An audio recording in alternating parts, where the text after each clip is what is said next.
के साथ आपके सामने फिर हाजिर हूं।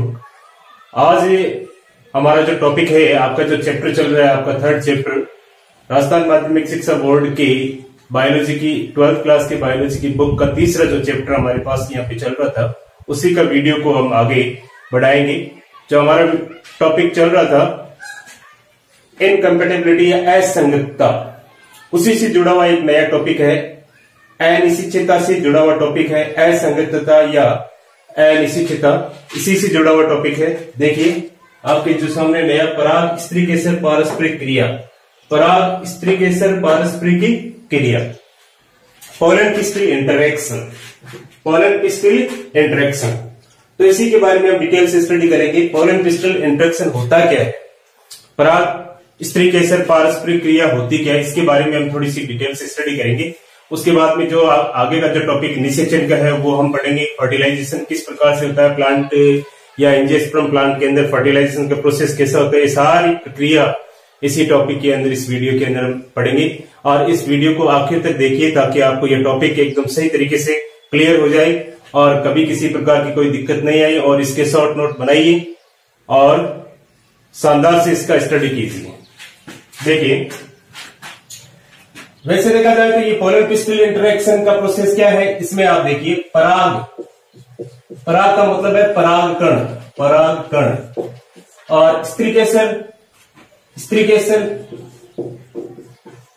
का मतलब है जायांग, जायांग वाला हिस्सा, जायांग का जो पार्ट है। इन दोनों के मध्य आपस में क्या होनी चाहिए, पारस्परिक, पारस्परिक क्रिया, पारस्परिक क्रिया होनी चाहिए मित्रों।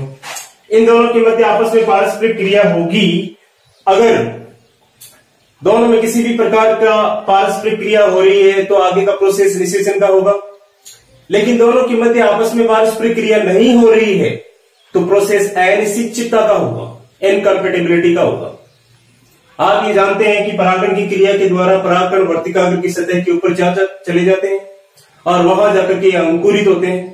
और अंकुरित होने के बाद दोनों के मध्य, परागकण और जायांग के मध्य आपस में पारस्परिक क्रिया होती है, तभी तो अंकुरण का प्रोसेस स्टार्ट हो पाता है। और अंकुरण की प्रक्रिया अगर स्टार्ट नहीं हो पाती है तो उसे हम क्या कहते हैं, स्व अनिश्चितता, सेल्फ इनकम्पेटिबिलिटी। तो देखिए मित्रों, ये जिसे परागकण और जायांग के मध्य आपस में पारस्परिक क्रिया हो रही है और हो रही है तो उस प्रोसेस को हम कहते हैं पोलन पिस्टल इंटरेक्शन। लेकिन दोनों के मध्य किसी भी प्रकार की असंगतता का पाया जाना, ये असंगतता अगर पाई जाती है तो दोनों के मध्य निषेचन की प्रक्रिया संभव नहीं हो पाती। और निषेचन की प्रक्रिया संभव नहीं हो पाती है तो बीज बनना, बीजांड का निर्माण होना, ये सारा प्रोसेस बीज के बनने के निर्माण तक की प्रक्रिया अधूरी हो जाती है। इस प्रोसेस को हम कहते हैं असंगतता। तो आप ये देखिए, ये जो असंगतता है, इससे इस दौरान अगर असंगतता या स्व अनिश्चितता,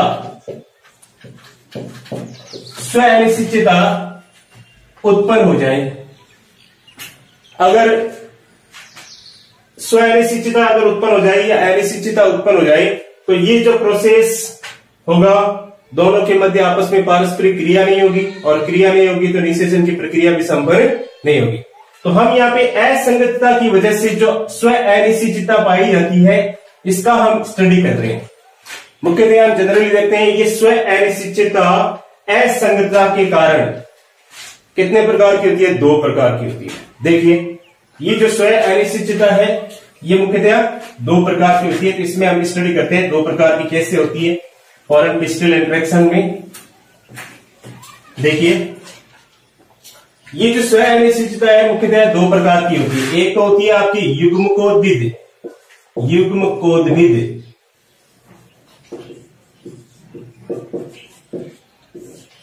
स्व युग्मकोद्भिद स्व अनिश्चितता।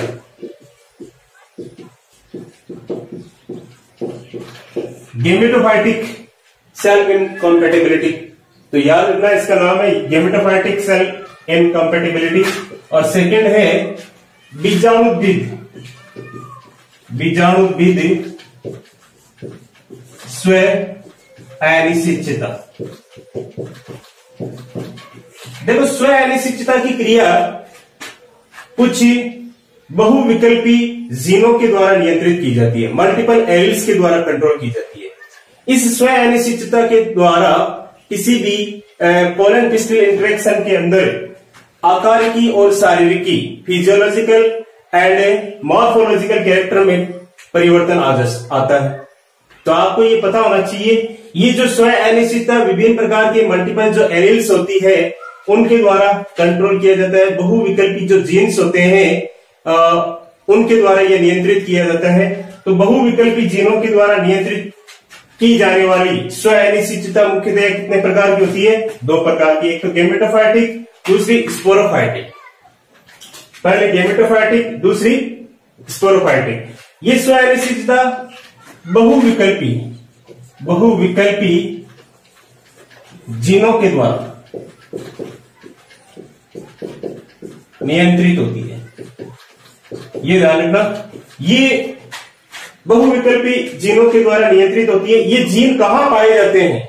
अगर युग्मक के अंदर यानी परागकण के अंदर पाए जाने वाले विभिन्न प्रकार के बहुविकल्पी जीन स्व अनिश्चितता को अगर कंट्रोल कर रहे हैं, नियंत्रित कर रहे हैं, तो उस प्रोसेस को हम कहते हैं युग्मकोद्भिदिक स्व अनिश्चितता। इसका मतलब क्या है? परागकण के अंदर उपस्थिति बहुविकल्पी जीन स्व निश्चितता का नियंत्रण कर रहे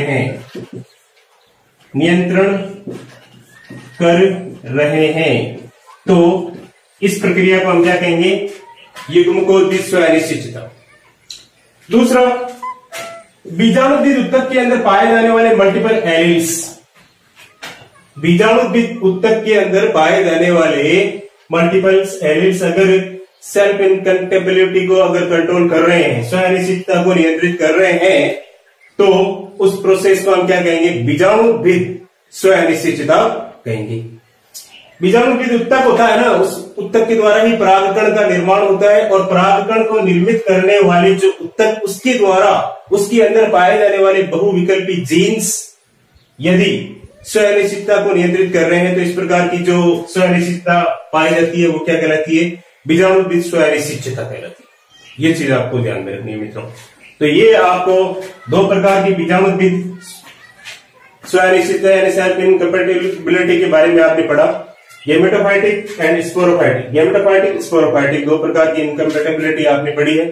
आपको ये देखना है कि ये जो गैमेटोफाइटिक है, गैमेटोफाइटिक इनकंपेटिबिलिटी है, स्पोरोफाइटिक इनकंपेटिबिलिटी है, इसके द्वारा क्या रिजल्ट है आप पोलन पिस्टल के अंदर देख सकते हैं। परागकण और स्त्री केसर के मध्य आपस में कौन से परिणाम में से आपके सामने दिखाई देते हैं, उन सभी परिणामों के बारे में हम डिस्कस करेंगे।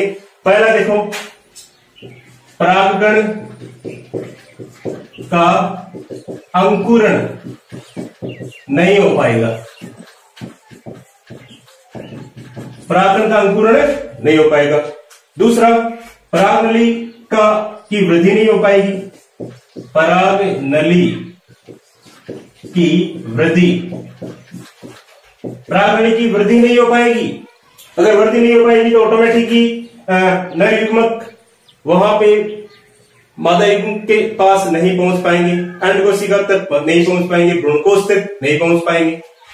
तीसरा जो प्रोसेस है यहाँ पे, परागनलिका सही स्थान पर नहीं पहुंच पाती। परागनलिका, ये जो तीसरा प्रोसेस है, परागनलिका सही स्थान पर नहीं पहुंच पाती है, नहीं पहुंच पाती है। इसकी वजह से निषेचन की प्रोसेस अधूरी रह जाती है। चौथा यहाँ पे है, परागनलिका यदि वर्तिका में ही फट जाए, परागनलिका यदि वर्तिका में फट जाए, फट जाती है, वर्तिका में फट जाती है, नर युग्मक उसके अंदर निकल जाते हैं और मादा युग्मक के पास पहुंच नहीं पाते, भ्रूणकोश बीजांड में प्रवेश नहीं कर पाते। तो आपको ये पता होना चाहिए। और एक अगर रिजल्ट आपके सामने देखा है, सबसे इंपॉर्टेंट रिजल्ट ये है, फर्टिलाइजेशन का प्रोसेस नहीं हो पाता, निषेचन की प्रक्रिया नहीं हो पाती। नर केंद्रक, नर युग्मक केंद्रक और मादा जो केंद्रक है, मादा युग्मक है अंड कोशिका, उस दोनों केंद्रकों का आपस में संलयन नहीं हो पाता है, निषेचन की प्रक्रिया नहीं हो पाती है, तो ऑटोमेटिकली ये प्रोसेस ही सारा का सारा ये रिजल्ट पूर्णतः जो परिणाम आपके सामने देखने को मिलते हैं, ये सारी स्व अनिश्चितता की वजह से होता है। ये प्रोसेस किसके अंडर में आता है? पोलन पिस्टल इंटरेक्शन के मध्य। ये दोनों के मध्य आपस में होने वाली जो पारस्परिक क्रिया है, उनके द्वारा ये मल्टीपल्स एल्स के द्वारा ये कंट्रोल किया जाता है। तो ये आपको दोनों में याद रखना है। टाइप्स इसके कितने होते हैं? ये कई प्रकार के एग्जाम्स है, नीट है, आरबीएससी है, एनसीईआरटी है, सीबीएसई है, सभी कंपटीशन एग्जाम के अंदर भी इस टाइप के क्वेश्चन पूछे जाते हैं। टाइप्स के प्रकार यानी कितने प्रकार की होती है, डेफिनेशन पूछी जा सकती है, और इसकी परिणाम क्या है, ये परिणामों के बारे में भी आप डिस्कस करें, अच्छी तरीके से याद करें इनको भी। और आगे का जो हमारा नेक्स्ट टॉपिक है, इसके ऊपर हम डिस्कस करते हैं। देखिए,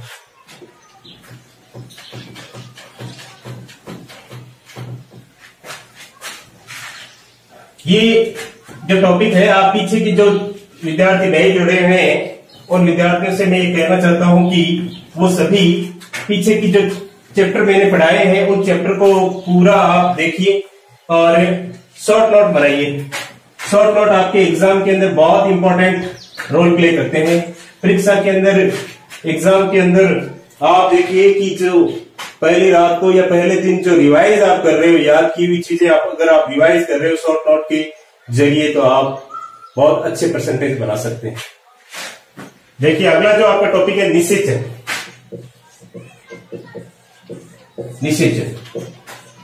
फर्टिलाइजेशन।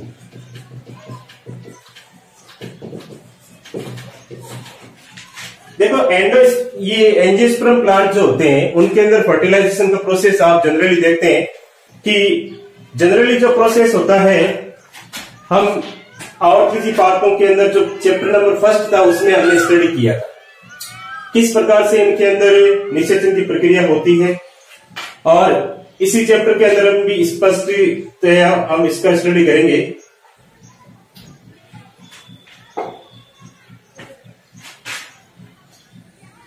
देखिए, निषेचन की प्रक्रिया नर युग्मक व मादा युग्मक के केंद्रक, देखो नर युग्मक यहाँ पे परागकण और मादा युग्मक क्या है? अंड कोशिका। ये किसमें प्रेजेंट होती है? भ्रूणकोश में।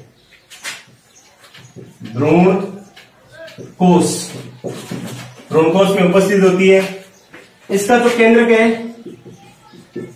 और इसका जो केंद्रक है, दोनों कैसे होते हैं? एगुणित केंद्रक। दोनों कैसे होते हैं? एगुणित केंद्रक का आपस में क्या कहलाता है? संलयन।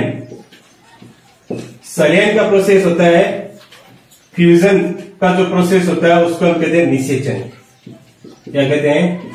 निषेचन। दोनों के केंद्रकों का आपस में संलयन, यानी दोबारा पढ़ लीजिए, इस प्रक्रिया को खोजने वाला साइंटिस्ट था सबसे पहले स्ट्रासबर्गर।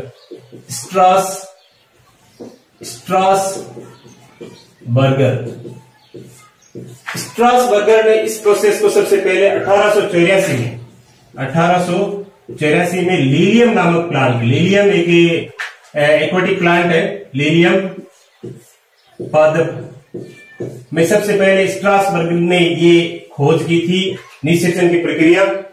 तो आप देखिए, नर युग्मक और मादा युग्मक, नर युग्मक परागकण कहलाते हैं, मादा युग्मक अंड कोशिका। अब नर युग्मक की परागकण जब अंकुरित होते हैं ना, अंकुरित होकर नर युग्मक केंद्रक का निर्माण करते हैं, और ये नर युग्मक केंद्रक और अंड कोशिका का जो केंद्रक आपस में मिलना, संलयन होना, फ्यूजन होने की प्रक्रिया को हम क्या कहते हैं? निषेचन या फर्टिलाइजेशन। तो आपको ये पता होना चाहिए। अगला जो आपका टॉपिक है, परागकण का अंकुरण व परागनलिका की वृद्धि। परागकणों का अंकुरण और परागनलिका की वृद्धि।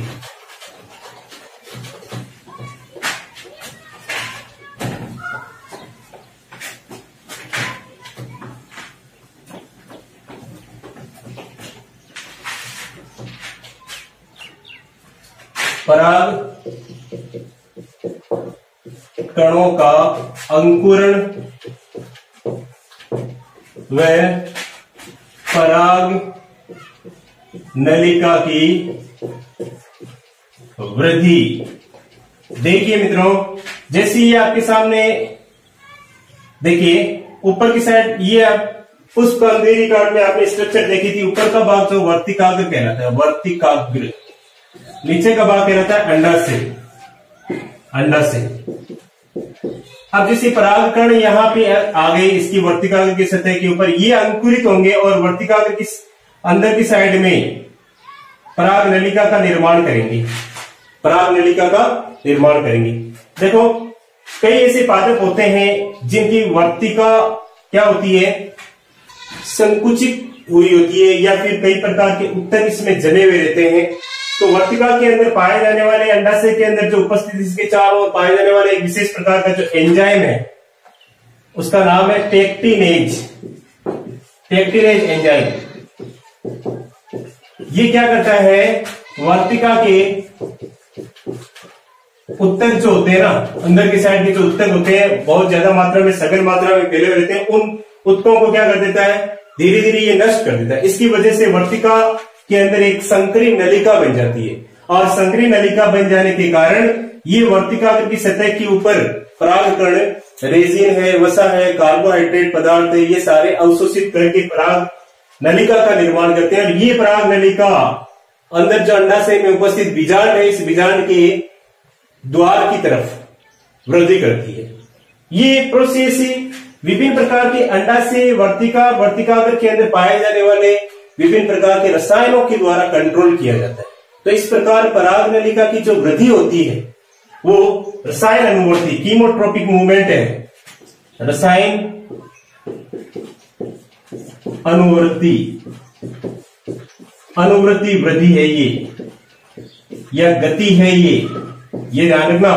आपको पूछा जा सकता है परीक्षा में, कई बार कंपटीशन एग्जाम में ये क्वेश्चन पूछा गया है कि पराग नलिका की जो वृद्धि है या गति है किस प्रकार की गति है, रसायन अनुवर्ती, या इसको कहते हैं कीमोट्रोपिक, कीमोट्रोपिक मूवमेंट, ये ध्यान रखना। इस प्रकार की जो वृद्धि होती है वो कीमोट्रोपिक मूवमेंट होती है। एक बात आप और देखिए, इसमें ये परागकण है, अंकुरित होते हैं तो एक पराग नलिका निकालते हैं।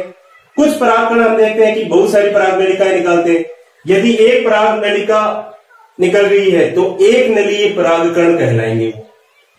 और अगर एक से अधिक पराग नलिकाएं इसमें से एक परागकण से अंकुरण के दौरान निकल रही है तो बहुनलिकीय परागकण कहलाएंगे, बहुनलिकीय परागकण कहलाएंगे।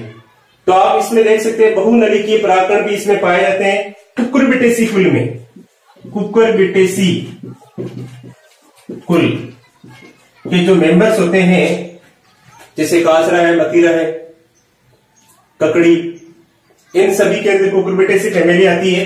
तो उनके अंदर बहुनलिकीय परागकण, पराग नलिकाएं उसमें निकलती है। एक नलिका नहीं निकल करके बहुत सारी नलिकाएं निकलती है। उस प्रकार की जो परागकणों का अंकुरण बहुनलिकीय परागकण कहलाता है। कुकुरबिटेसी है कुल के जो मेंबर्स बड़े ही इंटरेस्टिंग है। ज्यादातर क्या होता है कि पादपों के अंदर एक नलिका ही निकलती है, परागकण से एक पराग नलिका का ही निर्माण होता है। लेकिन कुकुरबिटेसी कुल का एग्जाम्पल याद रखना, ये अपवाद है इसका, ठीक है। अगला जो आपने देखा है कि पराग नलिका की लंबाई सबसे ज्यादा अगर पूछे आपको तो मक्का में, मक्का की जो पराग नलिका होती है, पराग नलिका, इसकी लंबाई है ना सबसे ज्यादा 450 mm होती है। याद रखना, ये सबसे इंपॉर्टेंट, ये कई बार क्वेश्चन पूछा गया है। मक्का की पराग नलिका की लंबाई कितनी होती है? 450 mm। तो इस प्रकार से ये पराग नलिका की ग्रोथ के बारे में, परागकण के अंकुरण के बारे में। एक चीज और याद रखना, पराग नलिका के निकलने का जो टाइम पीरियड है, परागकण के अंकुरण से लेकर के पराग नलिका के विकास की पूर्णतया कंप्लीट करने तक का जो टाइम पीरियड है उसको कहते हैं अंकुरण काल। अंकुरण काल, यानी परागनलिका का पूर्णतः निर्माण, परागकण के अंकुरण के दौरान परागनलिका का निर्माण या अंकुरित होने की जो प्रक्रिया का जो समय है, उस प्रक्रिया के समय को हम क्या कहते हैं? अंकुरण काल कहते हैं, जर्मिनेशन पीरियड कहते हैं मित्रों। तो आप याद रखना, ये जो सारा प्रोसेस हम देख सकते हैं, परागकणों का अंकुरण भी इसमें हो रहा है, परागनलिका की वृद्धि भी हो रही है, और विभिन्न प्रकार के एंजाइमों की सहायता से, इसके एंजाइम की सहायता से ये पराग नलिका वर्तिका के ऊतकों को भेदती हुई भ्रूणकोश या बीजांड की तरफ वृद्धि करती है। तो आगे हम अगले नेक्स्ट वीडियो के अंदर हम पढ़ेंगे परागनलिका का बीजांड में प्रवेश किस प्रकार से होता है, उसी के बारे में डिस्कस करेंगे। ये आपको वीडियो कैसा लगा? अगर आपको अच्छा लगा है तो आप इसको लाइक कीजिए, सब्सक्राइब कीजिए, शेयर कीजिए, ताकि सभी जो विद्यार्थी घर बैठे हैं उन सभी को इस चीज का बेनिफिट मिल सके। और आप मेरे वीडियो को लाइक कीजिए, सब्सक्राइब कीजिए और बेल आइकन को दबाइए, ताकि आने वाले जो आपकी जितने भी नेक्स्ट वीडियो है उसका नोटिफिकेशन आपको तुरंत मिल जाए। जय हिंद, जय भारत।